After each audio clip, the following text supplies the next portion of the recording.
Everyone, welcome to Rubeda classes. ಈ ದಿನ ನಾವು ಜೂನ್ 10ರ ಪ್ರಚಲಿತ ವಿದ್ಯಮಾನಗಳ ಬಗ್ಗೆ ತಿಳಿದುಕೊಳ್ಳೋಣ. ಆದ್ದರಿಂದ ವಿಡಿಯೋವನ್ನು ಕೊನೆವರೆಗೂ ವೀಕ್ಷಿಸಿ. ಮೊದಲನೇದಾಗಿ ಶ್ರೀ ಪದ್ಮನಾಭ ಸ್ವಾಮಿ ದೇವಸ್ಥಾನ, ಇದು ಯಾವ ರಾಜ್ಯದಲ್ಲಿದೆ?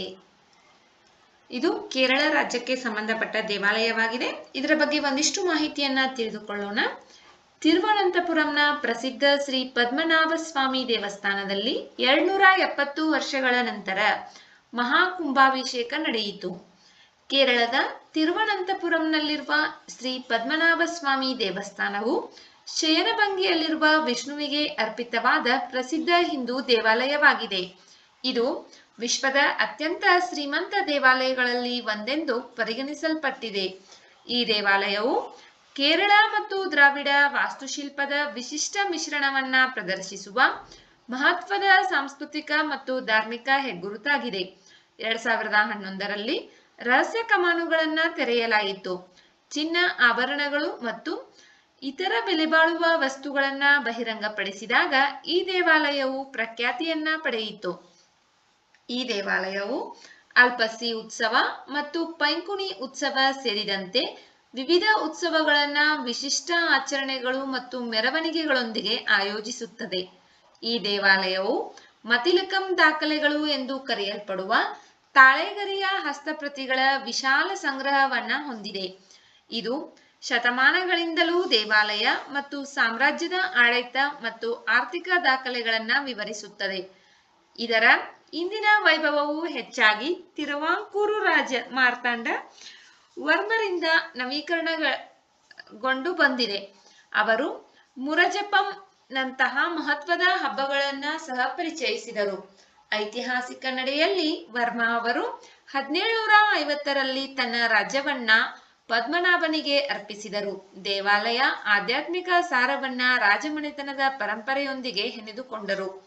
ಪೌರಾಣಿಕ ಮಹತ್ವದಿಂದ ಸಮೃದ್ಧವಾಗಿರುವ ಈ ದೇವಾಲಯವು ಪವಿತ್ರ ಪದ್ಮತೀರ್ಥದ ಬಳಿ ತಿರುವಾಂಕೂರು ರಾಜಮನೆತನದ ಆರೈಕೆಯಲ್ಲಿದ್ದು ದೈವಿಕ ಭಕ್ತಿಯನ್ನ ಐತಿಹಾಸಿಕ ವೈಭವದೊಂದಿಗೆ ಬೆರೆಸುತ್ತದೆ. ಶ್ರೀ ಪದ್ಮನಾಭ ಸ್ವಾಮಿ ದೇವಸ್ಥಾನ ಇದು ಕೇರಳದ ತಿರುವನಂತಪುರಂನಲ್ಲಿರ್ತಕ್ಕಂತಹ ಒಂದು ಪ್ರಸಿದ್ಧ ದೇವಾಲಯವಾಗಿದೆ. ಇಲ್ಲಿ 270 ವರ್ಷಗಳ ನಂತರ ಮಹಾಕುಂಭಾಭಿಷೇಕ ನಡೆದಿದೆ. ಆದ್ದರಿಂದ ಇದು ಸುದ್ದಿಯಲ್ಲಿದೆ. ಕೇರಳದ ತಿರುವನಂತಪುರಂನಲ್ಲಿರುವ ಶ್ರೀ ಪದ್ಮನಾಭ ಸ್ವಾಮಿ ದೇವಸ್ಥಾನವು ಯಾವ ದೇವರಿಗೆ ಅರ್ಪಿತವಾಗಿದೆ?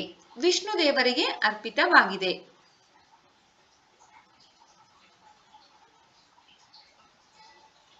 ಇಲ್ಲಿ ಯಾವ ರೀತಿಯ ದಾಖಲೆಗಳು ಕಂಡುಬಂದಿವೆ? ಮತಿಲಕಂ ದಾಖಲೆಗಳು ಕಂಡುಬಂದಿವೆ. ನೆಕ್ಸ್ಟ್, ಹಿಂಗ್. ಇದು ಅಡಿಗೆಗಳೆಲ್ಲ ಯೂಸ್ ಮಾಡ್ತಾರ, ಅಡಿಗೆ ಮನೆಯೊಳಗೆ ಇರುತ್ತಾ, ಆಲ್ಮೋಸ್ಟ್ ಎಲ್ಲರಿಗೂ ಗೊತ್ತಿರುತ್ತಾ. ಒಂದ್ ಸ್ವಲ್ಪ ಇದರ ಬಗ್ಗೆ ಮಾಹಿತಿಯನ್ನ ತಿಳಿದುಕೊಳ್ಳೋಣ. ಹಿಮಾಚಲ ಪ್ರದೇಶದ ಪಾಲಂಪುರ್ನಲ್ಲಿ ಹಿಂಗ್ ಅಥವಾ ಇಂಗು ಮೊದಲ ಹೂ ಬಿಡುವ ಮತ್ತು ಬೀಜದ ಗುಂಪನ್ನು CSAR ವರದಿ ಮಾಡಿದೆ. ಇದು ಭಾರತದಲ್ಲಿ ಹಿಂಗನ್ನು ಯಶಸ್ವಿಯಾಗಿ ಬೆಳೆಸಬಹುದು ಎಂದು ತೋರಿಸುತ್ತದೆ. ಹಿಂಗ್ ಅಥವಾ ಇಂಗು ಎಂದು ಕರೆಯಲ್ಪಡುವ ಇದು ಪೆರುಲಾ ಸಸ್ಯದಿಂದ ಪಡೆದ ರಾಳದ ಮಸಾಲೆ. ಇದನ್ನು ಸಾಮಾನ್ಯವಾಗಿ ಭಾರತೀಯ ಪಾಕ ಪದ್ಧತಿಯಲ್ಲಿ ಬಳಸಲಾಗುತ್ತದೆ. ಇದು ಬಲವಾದ, ಕಟುವಾದ ಸುವಾಸನೆ ಮತ್ತು ಖಾರದ ಉಮಾಮಿ ಪರಿಮಳಕ್ಕೆ ಹೆಸರುವಾಸಿಯಾಗಿದೆ. ಹಿಂಗ್ ಅನೇಕ ಭಕ್ಷ್ಯಗಳಲ್ಲಿ, ವಿಶೇಷವಾಗಿ ದಾಲ್, ಕರಿ ಮತ್ತು ಉಪ್ಪಿನಕಾಯಿಗಳಿಗೆ ವಿಶಿಷ್ಟ ಪರಿಮಳವನ್ನ ಸೇರಿಸಲು ಒಂದು ನಿರ್ಣಾಯಕ ಘಟಕಾಂಶವಾಗಿದೆ. ಹಿಂಗ್ ಎಂದರೆ ಪೆರುಲಾ ಸಸ್ಯದ ಬೇರುಗಳಿಂದ ಹೊರತೆಗೆಯಲಾದ ಒಣಗಿದ ರಸ. ಬಳಕೆಯ ಸುಲಭತೆಗಾಗಿ ಇದನ್ನು ಹೆಚ್ಚಾಗಿ ಒರಟಾದ ಹಳದಿ ಪುಡಿಯಾಗಿ ಮಾಡಲಾಗುತ್ತದೆ. ಇದರ ಬಲವಾದ ವಾಸನೆಯಿಂದಾಗಿ ಇದನ್ನು ದೆವ್ವದ ಸಗಣಿ ಎಂದು ಕೂಡ ಕರೆಯಲಾಗುತ್ತದೆ. ಆದರೆ ಬೇಯಿಸಿದಾಗ ಇದು ಮೃದುವಾಗುತ್ತದೆ. ಅಡುಗೆಯ ಆರಂಭದಲ್ಲಿ ಇಂಗನ್ನು ಬಿಸಿ ಎಣ್ಣೆ ಅಥವಾ ತುಪ್ಪಕ್ಕೆ ಸೇರಿಸಲಾಗುತ್ತದೆ. ಇದರಿಂದ ಅದರ ಸುವಾಸನೆ ಬಿಡುಗಡೆಯಾಗುತ್ತದೆ. ಇದು ಆಹಾರಕ್ಕೆ ವಿಶಿಷ್ಟವಾದ ಖಾರದ ಸುವಾಸನೆ ಮತ್ತು ಪರಿಮಳವನ್ನ ಸೇರಿಸುತ್ತದೆ. ಇತರ ಮಸಾಲೆಗಳನ್ನ ಸಮತೋಲನಗೊಳಿಸುತ್ತದೆ. ಹಿಂಗನ್ನು ಸಾಂಪ್ರದಾಯಿಕವಾಗಿ ಆಯುರ್ವೇದದಲ್ಲಿ ಜೀರ್ಣಕ್ರಿಯೆಗೆ ಸಹಾಯ ಮಾಡಲು, ಉಬ್ಬುವುದು ಕಡಿಮೆ ಮಾಡಲು ಮತ್ತು ಅನಿಲವನ್ನ ನಿವಾರಿಸಲು, ಹೊಟ್ಟೆ ಉಬ್ಬುವುದನ್ನ ಕಡಿಮೆ ಮಾಡಲು ಮತ್ತು ಹೊಟ್ಟೆಯಲ್ಲಿರ್ತಕ್ಕಂತಹ ಅನಿಲವನ್ನ ನಿವಾರಿಸಲು ಬಳಸಲಾಗುತ್ತದೆ. ಇದು ನೋವನ್ನ ನಿವಾರಿಸುವುದು ಮತ್ತು ರೋಗ ನಿರೋಧಕ ಶಕ್ತಿಯನ್ನ ಹೆಚ್ಚಿಸುವಂತಹ ಇತರ ಆರೋಗ್ಯ ಪ್ರಯೋಜನಗಳನ್ನ ಹೊಂದಿದೆ ಎಂದು ನಂಬಲಾಗಿದೆ.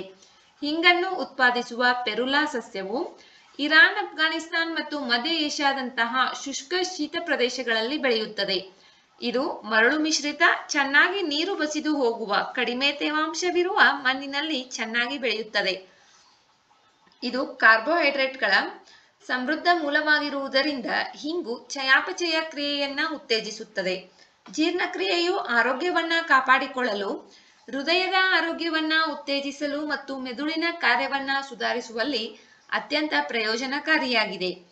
ಹಿಂಗ್ ಇದು ದೀರ್ಘಕಾಲಿಕ ಸಸ್ಯವಾಗಿದ್ದು, ಇದು ಸಾಮಾನ್ಯವಾಗಿ ಪ್ರಬುದ್ಧವಾಗಿ ಅರಳಲು ಮತ್ತು ಹೂ ಬಿಡಲು ಪ್ರಾರಂಭಿಸಲು 5 ವರ್ಷಗಳನ್ನ ತೆಗೆದುಕೊಳ್ಳುತ್ತದೆ.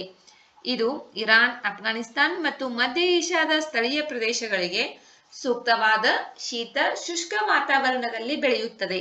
ಈ ಸಸ್ಯವು ಮರಳು ಮಿಶ್ರಿತ, ಇದಕ್ಕೆ ವಾರ್ಷಿಕ 200 ಮಿಲಿಮೀಟರ್ ಅಥವಾ ಅದಕ್ಕಿಂತ ಕಡಿಮೆ ಮಳೆ ಬೇಕಾಗುತ್ತದೆ.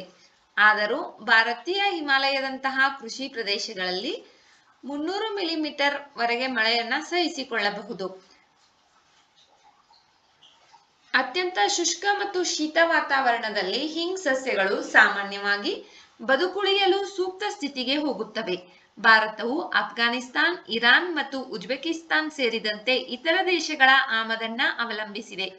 ಪ್ರಪಂಚದಲ್ಲಿ ಸುಮಾರು 130 ಜಾತಿಯ ಪೆರುಲಾಗಳು ಕಂಡುಬಂದರೂ ಪೆರುಲಾ ಅಸಾಫೋಟಿಡೈ ಮಾತ್ರ ಇಂಗು ಉತ್ಪಾದನೆಗೆ ಆರ್ಥಿಕವಾಗಿ ಪ್ರಮುಖವಾದ ಜಾತಿಯಾಗಿದೆ.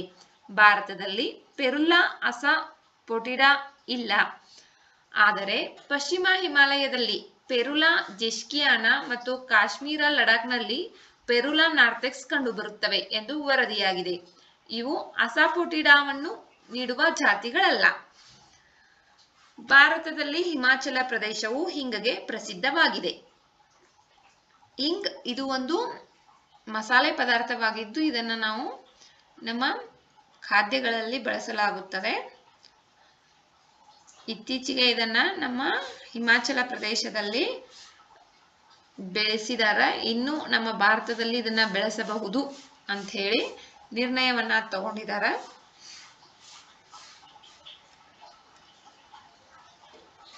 ಪೆರುಲಾ ಅಂತಕ್ಕಂತಹ ಸಸ್ಯದ ಬೇರಿನಿಂದ ಇದನ್ನ ಹಿಂಗನ್ನ ತಯಾರಿ ಮಾಡಲಾಗುತ್ತದೆ.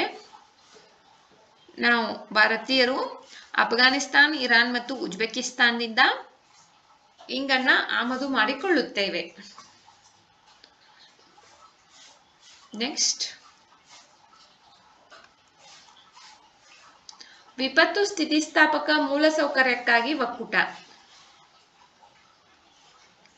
ಭಾರತದ ಪ್ರಧಾನಮಂತ್ರಿಗಳು ಜೂನ್ 6 ಮತ್ತು 7ರಂದು ಫ್ರಾನ್ಸ್ನ ನೈಸ್ನಲ್ಲಿ ನವದೆಹಲಿಯ ಪ್ರಧಾನ ಕಚೇರಿಯ ವಿಪತ್ತು ಸ್ಥಿತಿಸ್ಥಾಪಕ ಮೂಲಸೌಕರ್ಯ ಒಕ್ಕೂಟ ಆಯೋಜಿಸಿದ್ದ ಅಂತಾರಾಷ್ಟ್ರೀಯ ವಿಪತ್ತು ಸ್ಥಿತಿಸ್ಥಾಪಕ ಮೂಲಸೌಕರ್ಯ ಸಮ್ಮೇಳನವನ್ನ ಉದ್ದೇಶಿಸಿ ಮಾತನಾಡಿದರು. ವಿಪತ್ತು ಸ್ಥಿತಿಸ್ಥಾಪಕ ಮೂಲಸೌಕರ್ಯಕ್ಕಾಗಿ ಒಕ್ಕೂಟ ಹವಾಮಾನ ಮತ್ತು ವಿಪತ್ತು ಅಪಾಯಗಳ ವಿರುದ್ಧ ಮೂಲಸೌಕರ್ಯ ವ್ಯವಸ್ಥೆಗಳ ಸ್ಥಿತಿಸ್ಥಾಪಕತ್ವವನ್ನ ಉತ್ತೇಜಿಸಲು, ಸುಸ್ಥಿರ ಅಭಿವೃದ್ಧಿಯನ್ನ ಖಚಿತಪಡಿಸಿಕೊಳ್ಳಲು 2019ರಲ್ಲಿ ಭಾರತ ಸರ್ಕಾರವು ಆರಂಭಿಸಿದ ಜಾಗತಿಕ ಪಾಲುದಾರಿಕೆಯಾಗಿದೆ. ಇದು ವಿಪತ್ತು ನಿರೋಧಕ ಮೂಲಸೌಕರ್ಯ ಪರಿಹಾರಗಳನ್ನ ಮುನ್ನಡೆಸಲು ರಾಷ್ಟ್ರೀಯ ಸರ್ಕಾರಗಳು, ವಿಶ್ವಸಂಸ್ಥೆಯ ಸಂಸ್ಥೆಗಳು, ಬಹುಪಕ್ಷೀಯ ಅಭಿವೃದ್ಧಿ ಬ್ಯಾಂಕ್ಗಳು, ಖಾಸಗಿ ವಲಯ ಮತ್ತು ಶೈಕ್ಷಣಿಕ ಸಂಸ್ಥೆಗಳನ್ನ ಒಟ್ಟುಗೂಡಿಸುತ್ತವೆ. ಹವಾಮಾನ ಮತ್ತು ವಿಪತ್ತು ಅಪಾಯಗಳ ವಿರುದ್ಧ ಮೂಲಸೌಕರ್ಯ ವ್ಯವಸ್ಥೆಗಳ ಸ್ಥಿತಿಸ್ಥಾಪಕತ್ವವನ್ನ ಉತ್ತೇಜಿಸುವುದು, ಸುಸ್ಥಿರ ಅಭಿವೃದ್ಧಿಯನ್ನ ಖಚಿತಪಡಿಸುವುದು ಇದರ ಪ್ರಾಥಮಿಕ ಗುರಿಯಾಗಿದೆ. ಮೂಲಸೌಕರ್ಯದ ವಿಪತ್ತು ಸ್ಥಿತಿಸ್ಥಾಪಕತ್ವದ ಕುರಿತು ಜಾಗತಿಕ ಕ್ರಮವನ್ನ ಬೆಂಬಲಿಸಲು ಸಿಡಿಆರ್ಐ, ಯುಎನ್ಡಿಪಿ ಮತ್ತು ಯುಎನ್ಡಿಆರ್ಆರ್ ಬೆಂಬಲದೊಂದಿಗೆ ಮೂಲಸೌಕರ್ಯ ಸ್ಥಿತಿಸ್ಥಾಪಕತ್ವ ವೇಗವರ್ಧಕ ನಿಧಿ ಯನ್ನ ಸ್ಥಾಪಿಸಿತು. 2023ರ ಹೊತ್ತಿಗೆ Afghanistan, Argentina, Australia, Bangladesh, Bhutan, Brazil, Canada, Chile, Dominican Republic, Fiji, France, Germany, Ghana, Haiti, Bharat, Italy, Jamaica, Japan, Madagascar, Maldives, Mauritius, Mongolia, Nepal, Netherlands, Peru, ದಕ್ಷಿಣ Sudan, Sri Lanka, Tajikistan, Turkey, United Kingdom ಮತ್ತು ಯುನೈಟೆಡ್ ಸ್ಟೇಟ್ಸ್ನಂತಹ ದೇಶಗಳು ಸೇರಿದಂತೆ 31 ರಾಷ್ಟ್ರೀಯ ಸರ್ಕಾರಗಳು ಮತ್ತು 8 ಸಂಸ್ಥೆಗಳು ಸೇರಿದಂತೆ 39 ಸದಸ್ಯರು ಸಿಡಿಆರ್ಐನ ಭಾಗವಾಗಿದ್ದಾರೆ. ಭಾರತ ಸರ್ಕಾರವು ಸಿಡಿಆರ್ಐಗೆ ಅಂತಾರಾಷ್ಟ್ರೀಯ ಸಂಸ್ಥೆಯ ಸ್ಥಾನಮಾನವನ್ನ ನೀಡಿದ್ದು, ವಿಶ್ವಸಂಸ್ಥೆಯ ಕಾಯ್ದೆ 1947ರ ಅಡಿಯಲ್ಲಿ ಸವಲತ್ತುಗಳು ಮತ್ತು ವಿನಾಯಿತಿಗಳನ್ನ ಇದು ಹೊಂದಿದೆ. ಹವಾಮಾನ ಮತ್ತು ವಿಪತ್ತು ಅಪಾಯಗಳಿಗೆ ಮೂಲಸೌಕರ್ಯ ವ್ಯವಸ್ಥೆಗಳ ಸ್ಥಿತಿಸ್ಥಾಪಕತ್ವವನ್ನ ಉತ್ತೇಜಿಸುವ ಗುರಿಯನ್ನ ಸಿಡಿಆರ್ಐ ಹೊಂದಿದೆ. ಇದರಿಂದಾಗಿ ಸುಸ್ಥಿರ ಅಭಿವೃದ್ಧಿಯನ್ನ ಖಚಿತಪಡಿಸುತ್ತದೆ. ವಿಪತ್ತು ಸ್ಥಿತಿಸ್ಥಾಪಕ ಮೂಲಸೌಕರ್ಯಕ್ಕಾಗಿ ಒಕ್ಕೂಟ ಸಿಡಿಆರ್ಐ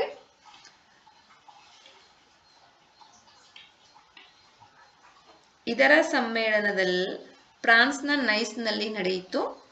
ಇದನ್ನ ಉದ್ದೇಶಿಸಿ ನಮ್ಮ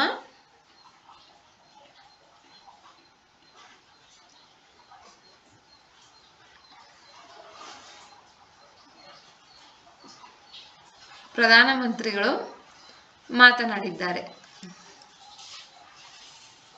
2019ರಲ್ಲಿ ಭಾರತ ಸರ್ಕಾರ ಜಾಗತಿಕ ಪಾಲುದಾರಿಕೆಯನ್ನ ಸಿಡಿಆರ್ಐನಲ್ಲಿ ಹೊಂದಿದೆ. ನೆಕ್ಸ್ಟ್, ಇಂದ್ರಾವತಿ ರಾಷ್ಟ್ರೀಯ ಉದ್ಯಾನವನ, ಇಂದ್ರಾವತಿ ನ್ಯಾಷನಲ್ ಪಾರ್ಕ್ ಎಲ್ಲಿದೆ, ಯಾವ ರಾಜ್ಯದಲ್ಲಿದೆ? ಛತ್ತೀಸ್ಗಢ. ಇಲ್ಲಿ ನೋಡ್ರಿ ಇಂದ್ರಾವತಿ ರಾಷ್ಟ್ರೀಯ ಉದ್ಯಾನವನ. ಇದು ಛತ್ತೀಸ್ಗಢದಲ್ಲಿರ್ತಕ್ಕಂತಹ ಒಂದು ಹುಲಿ ಮೀಸಲು ಪ್ರದೇಶವಾಗಿದೆ. ಛತ್ತೀಸ್ಗಢದ ಇಂದ್ರಾವತಿ ರಾಷ್ಟ್ರೀಯ ಉದ್ಯಾನವನ ಪ್ರದೇಶದಲ್ಲಿ ಭದ್ರತಾ ಪಡೆಗಳು ನಕ್ಸಲ್ ವಿರೋಧಿ ಕಾರ್ಯಾಚರಣೆಗಳನ್ನ ಎದುರಿಸಿವೆ. ಇಂದ್ರಾವತಿ ರಾಷ್ಟ್ರೀಯ ಉದ್ಯಾನವನ ಇದನ್ನ 1983ರಲ್ಲಿ ಪ್ರಾಜೆಕ್ಟ್ ಟೈಗರ್ ಆಫ್ ಇಂಡಿಯಾ ಅಡಿಯಲ್ಲಿ ಹುಲಿ ಮೀಸಲು ಪ್ರದೇಶವೆಂದು ಘೋಷಿಸಲಾಯಿತು. ಈ ಉದ್ಯಾನವನವು ಇಂದ್ರಾವತಿ ನದಿಯಿಂದ ತನ್ನ ಹೆಸರನ್ನು ಪಡೆದುಕೊಂಡಿದೆ. ಇದು ಪೂರ್ವದಿಂದ ಪಶ್ಚಿಮಕ್ಕೆ ಹರಿಯುತ್ತದೆ ಮತ್ತು ಮಹಾರಾಷ್ಟ್ರದ ರಾಜ್ಯದೊಂದಿಗೆ ಮೀಸಲು ಪ್ರದೇಶದ ಉತ್ತರ ಗಡಿಯನ್ನ ರೂಪಿಸುತ್ತದೆ. ತೆಲಂಗಾಣದ ಕಾಬಲ್, ಮಹಾರಾಷ್ಟ್ರದ ತಡೋಬಾ, ಮಧ್ಯಪ್ರದೇಶದ ಕನ್ಹಾ ಹೀಗೆ ಹಲವಾರು ಹುಲಿ ಮೀಸಲು ಪ್ರದೇಶಗಳೊಂದಿಗೆ ಸಂಪರ್ಕವನ್ನ ಹೊಂದಿದೆ. ಇಂದ್ರಾವತಿ ರಾಷ್ಟ್ರೀಯ ಉದ್ಯಾನವನ ಯಾವ ರಾಜ್ಯದಲ್ಲಿದೆ? ಛತ್ತೀಸ್ಗಢದಲ್ಲಿದೆ. ಇದು ಏಕೆ ಸುದ್ದಿಯಲ್ಲಿದೆ? ಇತ್ತೀಚೆಗೆ ಅಲ್ಲಿ ನಕ್ಸಲ್ ವಿರೋಧಿ ಕಾರ್ಯಾಚರಣೆಗಳನ್ನ ಭದ್ರತಾ ಪಡೆಗಳು ಎದುರಿಸಿವೆ, ಆದ್ದರಿಂದ ಸುದ್ದಿಯಲ್ಲಿದೆ. ಇಂದ್ರಾವತಿ ರಾಷ್ಟ್ರೀಯ ಉದ್ಯಾನವನವನ್ನ ಹುಲಿ ಮೀಸಲು ಪ್ರದೇಶವೆಂದು ಯಾವಾಗ ಘೋಷಿಸಲಾಯಿತು? 1983ರಲ್ಲಿ ಪ್ರಾಜೆಕ್ಟ್ ಟೈಗರ್ ಆಫ್ ಇಂಡಿಯಾ ಅಡಿಯಲ್ಲಿ ಘೋಷಿಸಲಾಯಿತು.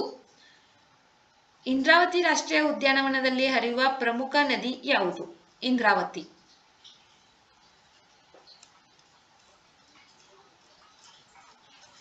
ನೆಕ್ಸ್ಟ್,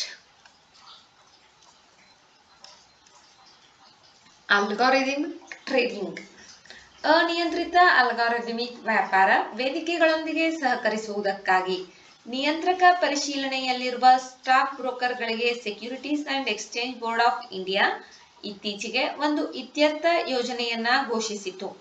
ಅಲ್ಗಾರಿದಮಿಕ್ ಟ್ರೇಡಿಂಗ್ ವ್ಯಾಪಾರವನ್ನ ಇರಿಸಲು ವ್ಯಾಖ್ಯಾನಿಸಲಾದ ಸೂಚನೆಗಳ ಗುಂಪನ್ನು ಅನುಸರಿಸುವ ಕಂಪ್ಯೂಟರ್ ಪ್ರೋಗ್ರಾಂ ಅನ್ನ ಬಳಸುತ್ತದೆ.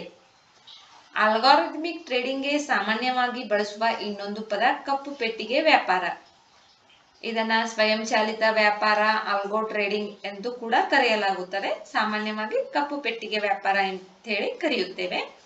ವ್ಯಾಖ್ಯಾನಿಸಲಾದ ಸೂಚನೆಗಳ ಸೆಟ್ಗಳಲ್ಲಿ ಸಮಯ, ಬೆಲೆ, ಪ್ರಮಾಣ ಅಥವಾ ಯಾವುದೇ ಗಣಿತದ ಮಾದರಿಗಳು ಇವೆ.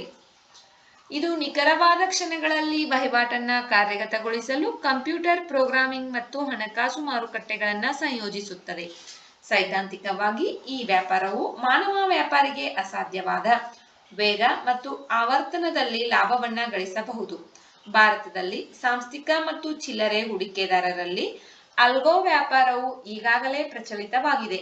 ವ್ಯಾಪಾರಿಗೆ ಲಾಭದ ಅವಕಾಶಗಳ ಹೊರತಾಗಿ ಆಲ್ಗೋ ಟ್ರೇಡಿಂಗ್ ಮಾರುಕಟ್ಟೆಗಳನ್ನ ಹೆಚ್ಚು ದ್ರವವಾಗಿಸುತ್ತದೆ ಮತ್ತು ವ್ಯಾಪಾರ ಚಟುವಟಿಕೆಗಳ ಮೇಲೆ ಮಾನವ ಭಾವನೆಗಳ ಪ್ರಭಾವವನ್ನ ತಳ್ಳಿಹಾಕುವ ಮೂಲಕ ವ್ಯಾಪಾರವನ್ನ ಹೆಚ್ಚು ವ್ಯವಸ್ಥಿತಗೊಳಿಸುತ್ತದೆ. ಭವಿಷ್ಯದ ಮಾರುಕಟ್ಟೆ ಚಲನೆಗಳನ್ನ ಊಹಿಸಲು ಅಲ್ಗಾರಿದಮಿಕ್ ವ್ಯಾಪಾರವು ಐತಿಹಾಸಿಕ ದತ್ತಾಂಶ ಮತ್ತು ಗಣಿತದ ಮಾದರಿಗಳನ್ನ ಅವಲಂಬಿಸಿದೆ. ಬ್ಲ್ಯಾಕ್ ಸ್ವಾನ್ ಇವೆಂಟ್ಗಳು ಎಂದು ಕರೆಯಲ್ಪಡುವ ಅನಿರೀಕ್ಷಿತ ಮಾರುಕಟ್ಟೆ ಅಡಚಣೆಗಳು ಇದರಲ್ಲಿ ಸಂಭವಿಸಬಹುದು. ಇದು ಅಲ್ಗಾರಿದಮಿಕ್ ವ್ಯಾಪಾರಿಗಳಿಗೆ ನಷ್ಟಕ್ಕೆ ಕಾರಣವಾಗಬಹುದು. ಅಲ್ಗಾರಿದಮಿಕ್ ಟ್ರೇಡಿಂಗ್ ಇದು ಸ್ಟಾಕ್ ಮಾರ್ಕೆಟ್ಗೆ ಸಂಬಂಧಪಟ್ಟಂತಹ ಒಂದು ಪದವಾಗಿದೆ. ಇದನ್ನ ಕಪ್ಪು ಪೆಟ್ಟಿಗೆ ವ್ಯಾಪಾರ, ಸ್ವಯಂಚಾಲಿತ ವ್ಯಾಪಾರ, ಆಲ್ಗೋ ಟ್ರೇಡಿಂಗ್ ಎಂದು ಕರೆಯಲಾಗುತ್ತದೆ. ಇಲ್ಲಿ ಆಲ್ರೆಡಿ ಒಂದಷ್ಟು ಸೂಚನೆಗಳ ಸೆಟ್ಗಳು ಇರ್ತಾವ, ಅದರ ಮೇಲೆ ಈ ವ್ಯಾಪಾರ ನಡೆಯುತ್ತದೆ. ಸಮಯ, ಬೆಲೆ, ಪ್ರಮಾಣ ಈ ರೀತಿ.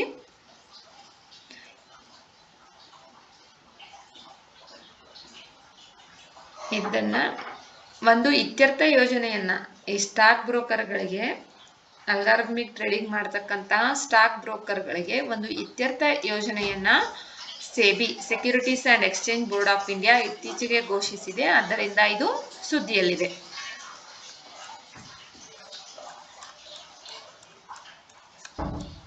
ನೆಕ್ಸ್ಟ್, ಮಧ್ಯ ಆಫ್ರಿಕಾ ರಾಜ್ಯಗಳ ಆರ್ಥಿಕ ಸಮುದಾಯ, economic community of central African States. Rwanda ಮಧ್ಯ ಆಫ್ರಿಕಾದ ರಾಜ್ಯಗಳ ಆರ್ಥಿಕ ಸಮುದಾಯದಿಂದ ಹಿಂದೆ ಸರಿಯುವುದಾಗಿ ಘೋಷಿಸಿದೆ. ಇಕ್ವಟೋರಿಯಲ್ ಗಿನಿಯಾದಲ್ಲಿ ಇತ್ತೀಚೆಗೆ ನಡೆದ ಶೃಂಗಸಭೆಯ ನಂತರ ಈ ನಿರ್ಧಾರ ತೆಗೆದುಕೊಳ್ಳಲಾಗಿದೆ. ಅಲ್ಲಿ ರುವಾಂಡವನದ ಅಧ್ಯಕ್ಷತೆ ವಹಿಸಿಕೊಳ್ಳುವ ನಿರೀಕ್ಷೆ ಇತ್ತು. ಬದಲಾಗಿ ಇಕ್ವಟೋರಿಯಲ್ ಗಿನಿಯಾ ಆ ಪಾತ್ರವನ್ನ ಉಳಿಸಿಕೊಂಡಿದೆ. ರುವಾಂಡಾ ಈ ಕ್ರಮವನ್ನ ತನ್ನ ಹಕ್ಕುಗಳ ಉಲ್ಲಂಘನೆ ಎಂದು ಖಂಡಿಸಲು ಪ್ರೇರೇಪಿಸಿತು. ರುವಾಂಡಾ ಪೂರ್ವ ಕಾಂಗೋದಲ್ಲಿ M23 ಬಂಡಾಯ ಗುಂಪನ್ನ ಬೆಂಬಲಿಸುತ್ತಿದೆ. ಇದು ಅಶಾಂತಿ ಮತ್ತು ಜೀವಹಾನಿಗೆ ಕಾರಣವಾಗಿದೆ ಎಂಬ ಆರೋಪಗಳಿಂದ ಪರಿಸ್ಥಿತಿ ಉಲ್ಬಣಗೊಂಡಿದೆ. ಮಧ್ಯ ಆಫ್ರಿಕಾದ ರಾಷ್ಟ್ರಗಳ ನಡುವೆ ಸರ್ಕಾರವನ್ನ ಉತ್ತೇಜಿಸಲು 1980ರ ದಶಕದಲ್ಲಿ ECCAS, economic community of central African States ಅನ್ನ ಸ್ಥಾಪಿಸಲಾಯಿತು. ಈ ಬಣವು ಆರ್ಥಿಕ, ರಾಜಕೀಯ ಮತ್ತು ಭದ್ರತಾ ವಿಷಯಗಳ ಮೇಲೆ ಕೇಂದ್ರೀಕರಿಸುತ್ತದೆ. ಇದು ರುವಾಂಡಾ ಮತ್ತು ಕಾಂಗೋ ಪ್ರಜಾಸತ್ತಾತ್ಮಕ ಗಣರಾಜ್ಯ ಸೇರಿದಂತೆ 11 ಸದಸ್ಯ ರಾಷ್ಟ್ರಗಳನ್ನ ಒಳಗೊಂಡಿದೆ. ಪ್ರಾದೇಶಿಕ ಸ್ಥಿರತೆ ಮತ್ತು ಅಭಿವೃದ್ಧಿಯನ್ನ ಉತ್ತೇಜಿಸುವುದು ಈ ಸಂಸ್ಥೆಯ ಗುರಿಯಾಗಿದೆ. ಮಧ್ಯ ಆಫ್ರಿಕಾದ ರಾಜ್ಯಗಳ ಆರ್ಥಿಕ ಸಮುದಾಯದಿಂದ ರುವಾಂಡಾ ಹೊರಗೆ ಬರುವುದಾಗಿ ಘೋಷಿಸಿದೆ. ಇತ್ತೀಚೆಗೆ ನಡೆದಂತಹ ಶೃಂಗಸಭೆಯ ಅಧ್ಯಕ್ಷತೆಯನ್ನ ರುವಾಂಡಾ ವಹಿಸಿಕೊಳ್ಳಬೇಕಿತ್ತು, ಆದರೆ ಇಕ್ವಟೋರಿಯಲ್ ಗಿನಿಯಾ ವಹಿಸಿಕೊಂಡಿದೆ.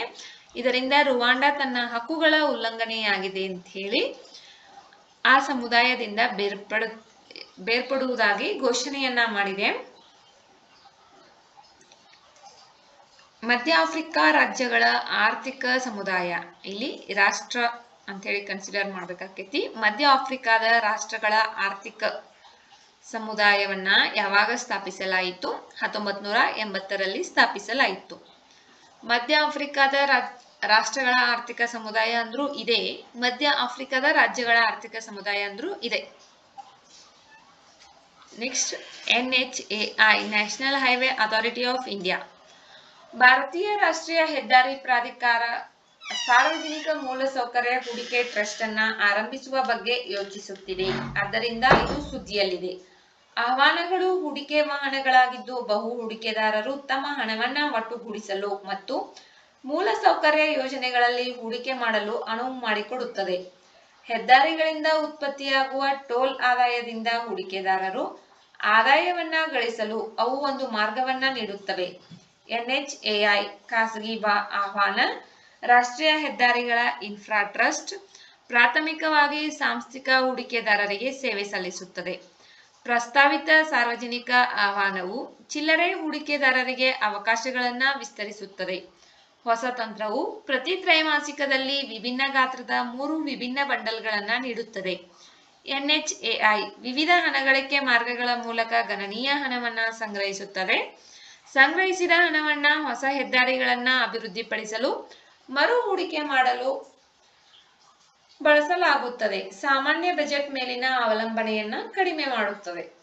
NHAI ಕಾರ್ಯತಂತ್ರವು ಖಾಸಗಿ ವಲಯದ ಭಾಗವಹಿಸುವಿಕೆಯ ಅಗತ್ಯವನ್ನ ಒತ್ತಿ ಹೇಳುತ್ತದೆ. ಈ ಒಳಗೊಳ್ಳುವಿಕೆ ರಸ್ತೆ ಸ್ವತ್ತುಗಳ ಗುಣಮಟ್ಟ ಮತ್ತು ದೀರ್ಘಾಯುಷ್ಯವನ್ನು ಹೆಚ್ಚಿಸಲು ಸುಧಾರಿತ ತಂತ್ರಜ್ಞಾನಗಳು ಮತ್ತು ಸುಧಾರಿತ ನಿರ್ವಹಣಾ ಅಭ್ಯಾಸಗಳನ್ನು ತರುವ ನಿರೀಕ್ಷೆ ಇದೆ. NHAI ಸಾರ್ವಜನಿಕ ಮೂಲಸೌಕರ್ಯ ಹೂಡಿಕೆ ಟ್ರಸ್ಟ್ ಅನ್ನ ಆರಂಭಿಸುವ ಬಗ್ಗೆ ಯೋಚನೆಯನ್ನು ನಡೆಸುತ್ತಿದೆ. ಆದ್ದರಿಂದ ಇದು ಸುದ್ದಿಯಲ್ಲಿದೆ. ವಿಡಿಯೋದಲ್ಲಿರುವ ಮಾಹಿತಿ ನಿಮಗೆ ಇಷ್ಟವಾದರೆ ವಿಡಿಯೋಗೆ ಒಂದು ಲೈಕ್ ಮಾಡಿ. ಮತ್ತಷ್ಟು ಮಾಹಿತಿಗಾಗಿ ನಮ್ಮ ಚಾನೆಲ್ನಲ್ಲಿರುವ ವಿಡಿಯೋಗಳನ್ನು ವೀಕ್ಷಿಸಿ. ಮುಂಬರುವ ವಿಡಿಯೋಗಳು ಮತ್ತು ಮಾಹಿತಿಗಾಗಿ ನಮ್ಮ ಚಾನೆಲ್ ಅನ್ನು ಸಬ್ಸ್ಕ್ರೈಬ್ ಮಾಡಿಕೊಳ್ಳಿ. ನಿಮ್ಮ ಸ್ನೇಹಿತರೊಂದಿಗೆ ಹಂಚಿಕೊಳ್ಳಿ. ನಿಮ್ಮ ಅಮೂಲ್ಯವಾದ ಸಮಯವನ್ನ ನೀಡಿ ನಮ್ಮ ವಿಡಿಯೋವನ್ನ ವೀಕ್ಷಿಸಿದ್ದಕ್ಕಾಗಿ ಧನ್ಯವಾದಗಳು. All the best. Thank you.